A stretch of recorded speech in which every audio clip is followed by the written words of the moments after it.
Hey guys, this is Jonah Bunch with Bunch's Diesel Performance. Today we've got a 2001 model Cummins truck in, very common VP44, and we've got an oil leak on the truck. So, truck wet. I can fool over here. So we've got an oil leak from the tappet cover, which if any of you guys have known about any of these trucks, come here buddy, come here. Anybody knows about any of these trucks, they're known that the tappet covers are very, very prone to leaking. So we're not going to replace that with the Cummins gasket and reuse the factory stuff. We're going to actually upgrade him to the billet bean machine kit. So this is what we're going to be installing on this truck today.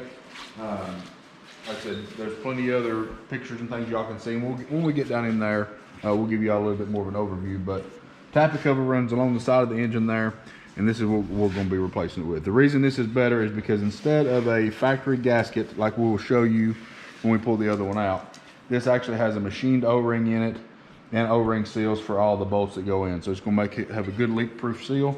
Also, you've got crankcase ventilation. And we're going to run fittings to run that out so that he can run a breather or whatever he wants to do. But yeah, so like I said, we're going to be doing this tappet cover on this 24 valve today. I'm going to give you an overview on how to do that.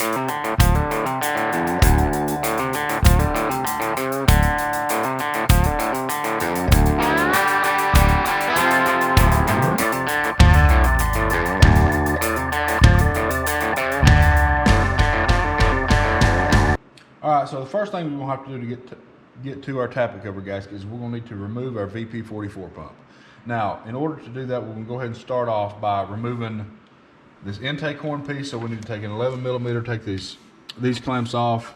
10 millimeter gets these 4 intake manifold bolts, and we're going to use I believe it's a 12 or a 13 to take this TPMS off, and then we'll get another video and once that stuff's off and show you where we're at.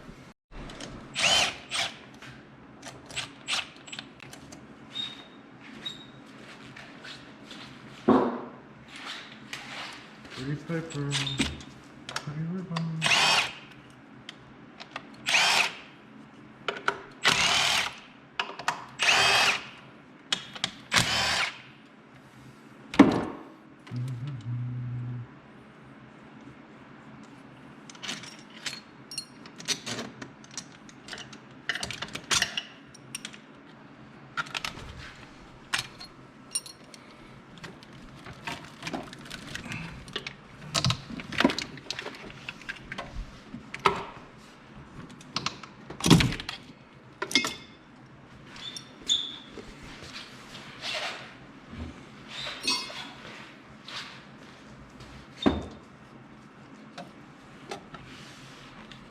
Those are cans.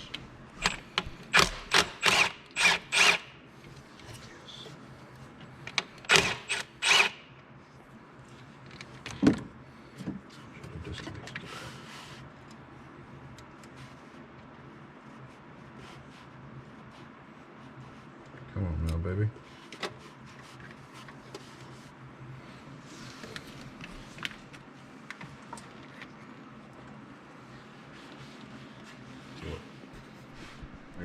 Alright guys, so we've got our intake horn and throttle position sensor and stuff out of the way. Make sure when you go to put this back together that you plug this sensor back in, or your truck will start and you won't have no throttle pedal. So just make sure you do that. So once we get all this off, we're going to take a rag and stuff it down in our hole to make sure we don't get no junk down in there. So then after that, the next thing we're going to need to do is start taking apart our VP44. So we'll go ahead and get our sensor unplugged, injector lines 1, 2, and 4 off of the pump and off of the engine side, and then we'll take out these little mounting bolts, these little 10 millimeter mounting bolts.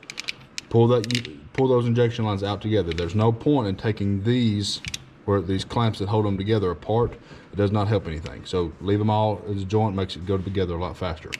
So we'll get that stuff took off, and then we'll go ahead and get our breather took off, and then we'll get you another video on how to do that and go from there. So what this line right here is, guys, this truck has a fast fuel system lift pump on it. Your factory pump is not going to look like that. It's going to have the filtering system back here, and it's going to have a line that runs through that. So this right here is going to look different for you, but this is going to be your feed line. So just make sure that that's the correct stuff as you're taking stuff apart. Just letting you know that ours is a little different. All right, so the next thing we're going to do is go ahead and get this front of this crankcase breather off. So the first thing we need to do is get in here with our pliers and take off this hose clamp. So they just come off pretty easily most of the time, but they got some oil in them.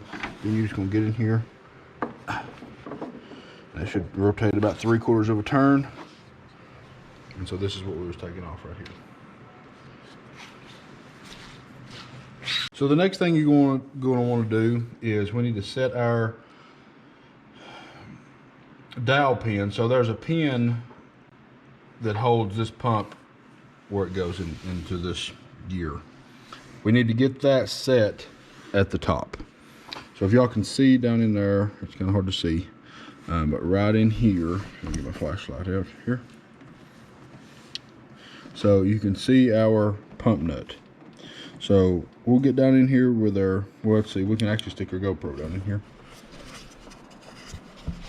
Let you all see that.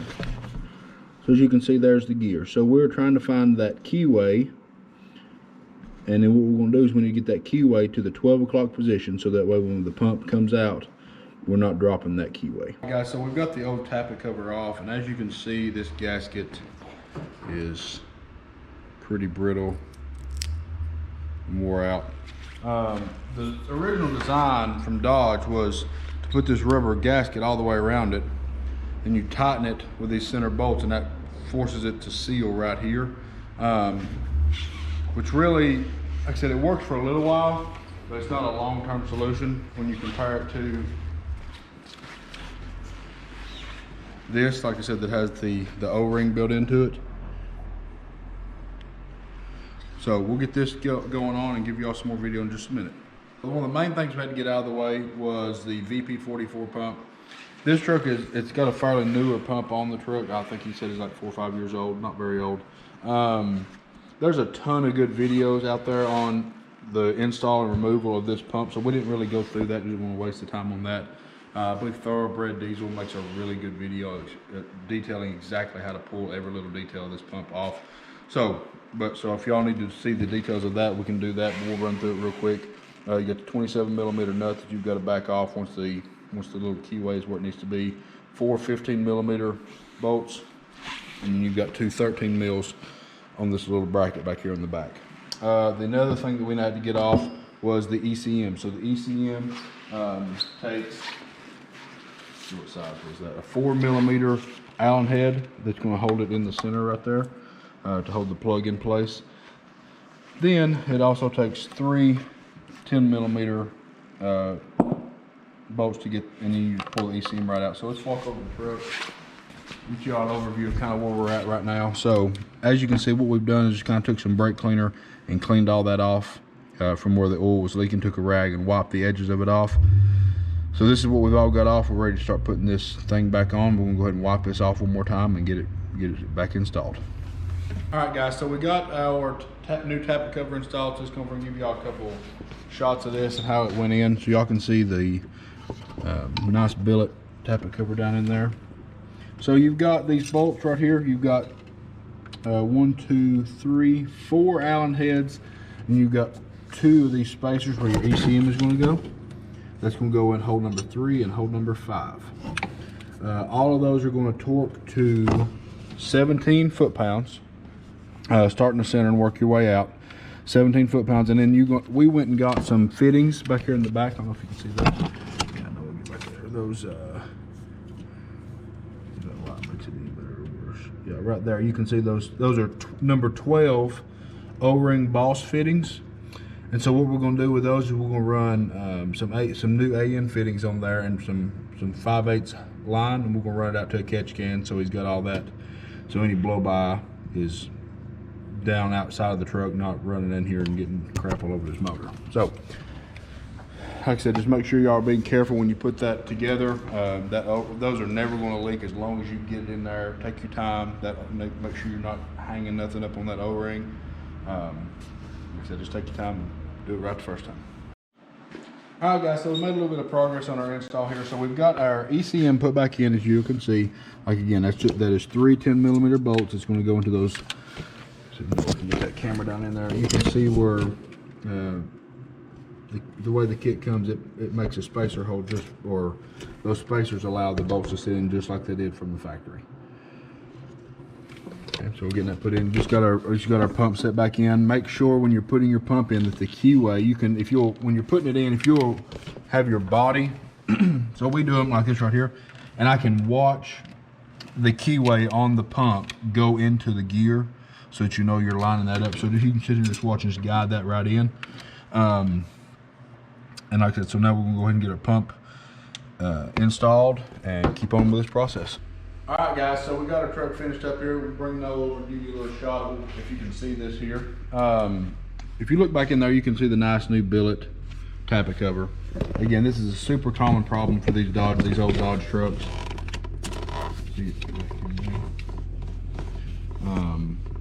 And instead of, when you're gonna take the time to pull all this apart, guys, try to fix that gasket, go ahead and spend a little bit of money. These are just like $350 or so to put that billet piece in there, and that way it's gonna have a good O-ring seal. You're not gonna have any more oil leaks. And like I said, these trucks are super reliable. They run for forever, but you need to maintain them like they're supposed to be. So that's gonna wrap up this video.